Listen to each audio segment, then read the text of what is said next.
Assalamualaikum warahmatullahi wabarakatuh.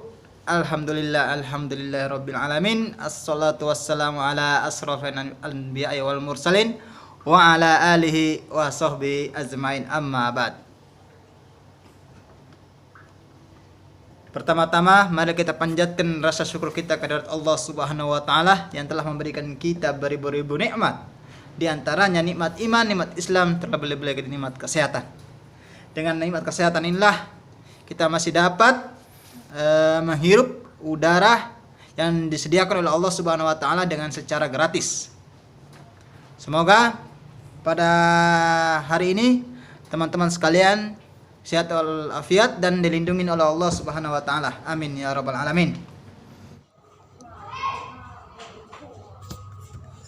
Baik, sebelum kita memasuki pembahasan, terlebih dahulu saya anjurkan kepada teman-teman agar kiranya klik tombol subscribe dan like and comment, serta aktifkan notifikasinya sehingga teman-teman tidak ketinggalan video menarik berikutnya. Baik, pada kesempatan kali ini kita akan bahas mengenai makalah kontemporer. Terdapat di dalamnya pembahasan mengenai bunga simpanan pinjaman, multi level marketing atau disebut dengan atau disingkat dengan MLM, jual beli online dan kredit, serta mencantumkan 4 mazhab. Sekarang kita masuk pembahasan. Pembahasan pertama mengenai jual beli secara online. Jual beli secara online adalah proses transaksi jual beli yang dilakukan lewat internet atau via online, di mana dua orang yang melakukan bertransaksi, baik penjual maupun pembeli, telah melakukan kesepakatan jual beli via internet. Di dalam penjualan online ini sering atau bahkan 80% masyarakat Indonesia melakukan jual barang secara online. Pengertian berikutnya yaitu pengertian kredit. Pengertian kredit ini berasal dari bahasa Yunani, yaitu kreder, yang berarti kepercayaan. Secara umum, kredit berarti kemampuan untuk memberikan pinjaman dengan suatu janji yang akan dibayar sesuai dengan waktu yang ditentukan atau waktu yang disepakati. Sedangkan pengertian kredit menurut Undang-Undang Nomor 10 Tahun 1998 tentang perubahan atas Undang-Undang Nomor 7 Tahun 1992 tentang tahun 1992 tentang perbankan. Perbankan adalah penyediaan uang atau tagihan yang dapat dipersamakan dengan itu berdasarkan persetujuan atau kesepakatan pinjam meminjam antara bank dengan pihak lain, yang mewajibkan pihak pinjaman untuk melunasi utangnya setelah jangka waktu yang tertentu. Di dalam perbankan ada 2 macam bunga. 2 macam bunga ini yang diberikan oleh bank kepada nasabah, yaitu bunga simpanan, yang kedua bunga pinjaman. Bunga simpanan yaitu bunga yang diberikan sebagai balasan jasa bagi nasabah yang menyimpan uangnya di bank. Contohnya adalah bunga tabungan dan bunga deposito. Yang kedua yaitu bunga pinjaman. Bunga pinjaman yaitu bunga yang dibebankan kepada nasabah oleh bank khusus untuk nasabah yang memiliki pinjaman di bank. Contohnya adalah bunga kredit. Kedua macam bunga ini merupakan komponen utama faktor biaya dan pendapatan bagi bank konvensional, baik bunga simpanan maupun bunga pinjaman saling mempengaruhi satu sama lainnya. Ketika bunga simpanan tinggi, maka secara otomatis bunga pinjaman ikut naik, dan demikian pula sebaliknya. Bunga bank termasuk riba, sehingga bunga bank juga diharamkan dalam ajaran Islam. Riba bisa saja terjadi pada pinjaman yang bersifat konsumtif maupun pinjaman yang bersifat produktif. Dan pada hakikatnya, riba dalam bunga bank memberatkan peminjaman. Selanjutnya kita memasuki pembahasan mengenai multi level marketing atau disebut dengan MLM. Multi level marketing merupakan teknik pemasaran, strategi pemasaran di mana tenaga penjual sales tidak hanya memperoleh kompensasi terhadap penjualan yang mereka hasilkan, akan tetapi atas penjualan sales lain yang mereka rekrut. Tenaga penjual yang direkrut dinamakan dengan anggota downline. Istilah lain dari MLM yaitu penjualan piramida, pemasaran jaringan, dan pemasaran berantai. Networking marketing, multi generation marketing, dan unilevel marketing. MLM didefinisikan juga sebagai konsep pemasaran dengan cara memberikan kesempatan kepada konsumen atau pelangganan untuk ikut serta sebagai penjual dan juga memperoleh keuntungan di garis kemitraannya. Anggota MLM dinamakan dengan distributor atau mitra niaga. Mitra niaga kemudian ikut mengajak orang lain untuk menjadi anggota sehingga jaringan pelangganan atau pasaran semakin besar dan luas. Berhasilnya minat niaga dalam mengajak dan menambah anggota akan menambahkan pendapat perusahaan meningkat, menjadikan dampak keuntungan menurut hal itu.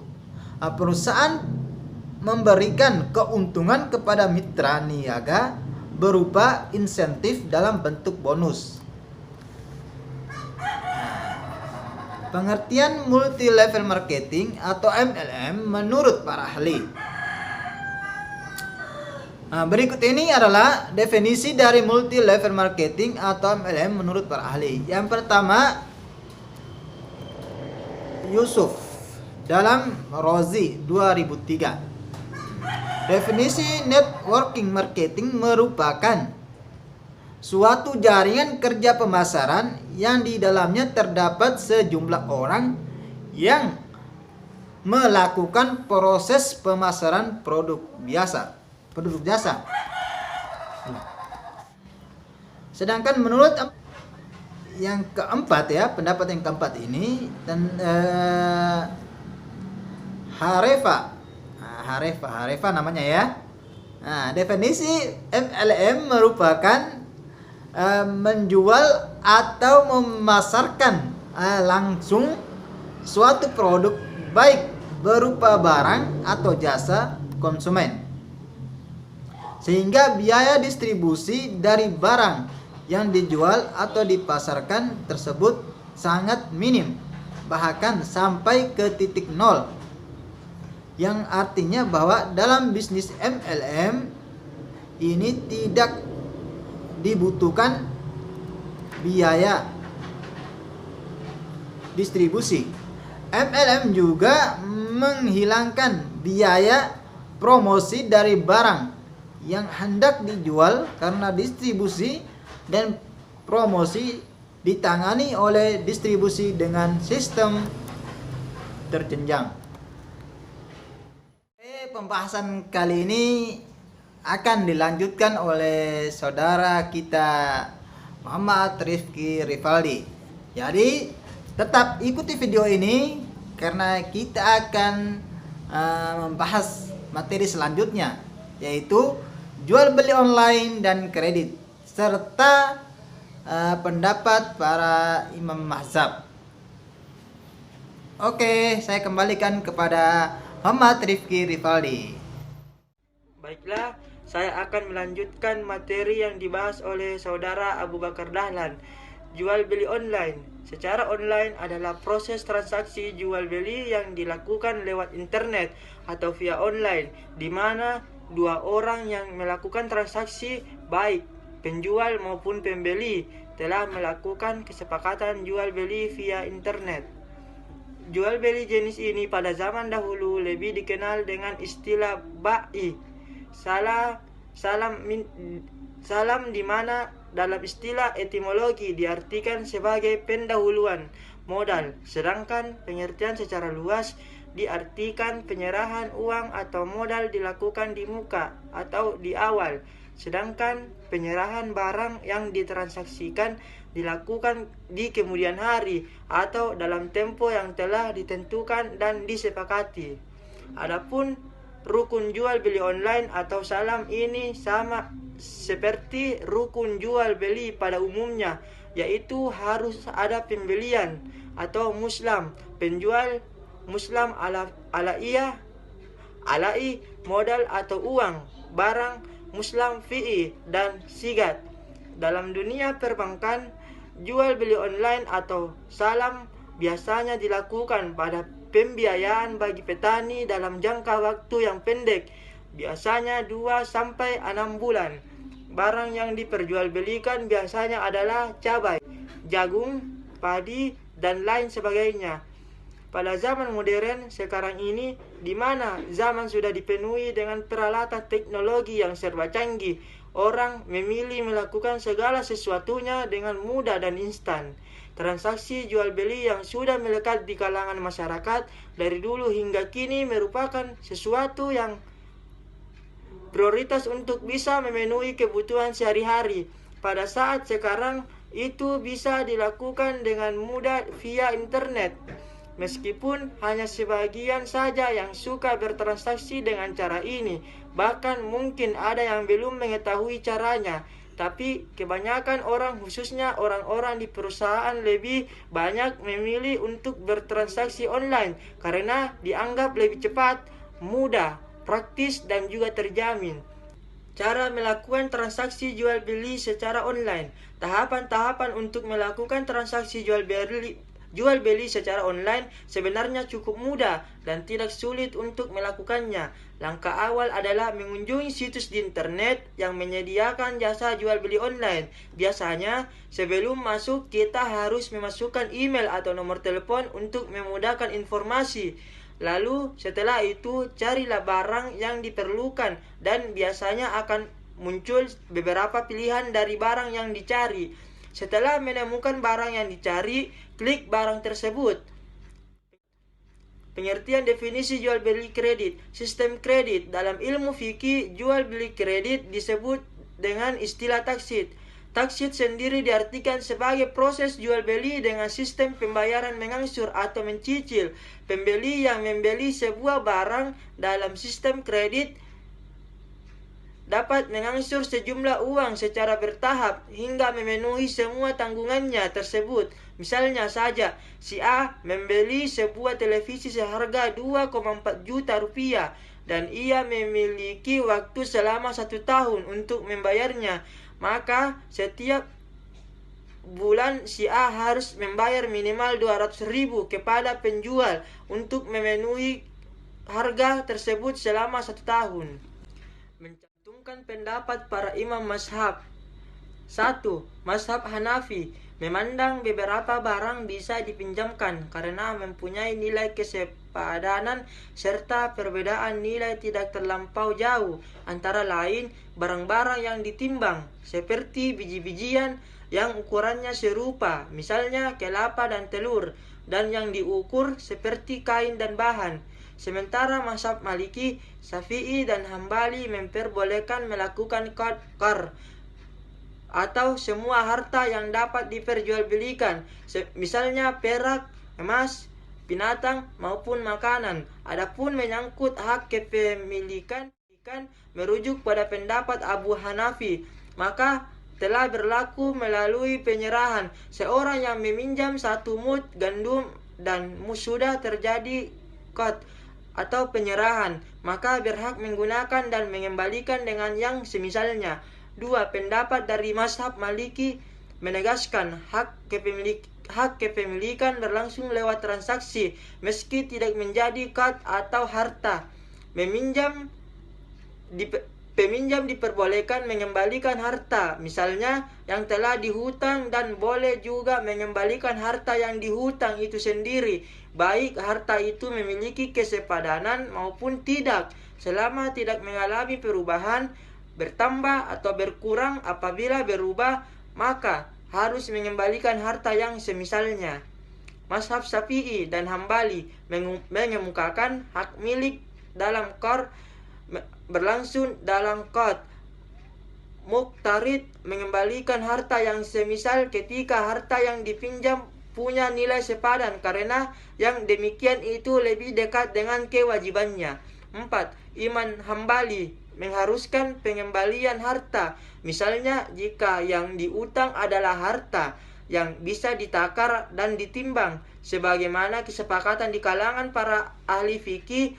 Bila objek qard bukan harta yang ditakar dan ditimbang, maka ada 2 versi: harus dikembalikan nilai pada saat terjadi qard atau harus dikembalikan misalnya dengan kesamaan sifat yang mungkin. Keempat, mazhab sepakat bahwa dalam transaksi ini tidak diperbolehkan qard yang bertujuan mendatangkan keuntungan bagi si peminjam. Dengan kata lain, praktik riba harus dijauhi dan hukumnya haram. Misalnya, memberi pinjaman 1.000 dinar dengan syarat rumah orang tersebut dijual kepadanya. Nabi Muhammad mengatakan, semua utang yang menarik manfaatnya adalah riba. Dalam kitab Fawad al-Bunuk Hiya al-Riba al-Haram, Syekh Yusuf al-Qaradawi memberi penekanan terhadap pinjaman yang dilakukan kepada bank konvensional. Ia menggarisbawahi bank konvensional biasanya menerapkan sistem bunga yang diharamkan Islam. Namun, ia memberi toleransi dengan beberapa catatan. Pertama, tidak ada alternatif lain. Kedua, hanya untuk memenuhi kebutuhan mendesak. Dan ketiga, diperbolehkan sekedarnya hingga kebutuhan terpenuhi. Apabila sudah terpenuhi, meminjam tersebut menjadi haram kembali. Sekian materi dari kelompok 10 mengenai muamalah kontemporer. Kurang dan lebihnya mohon dimaafkan. Jangan lupa subscribe, like, komen, share, dan jangan lupa nyalakan tombol notifikasi.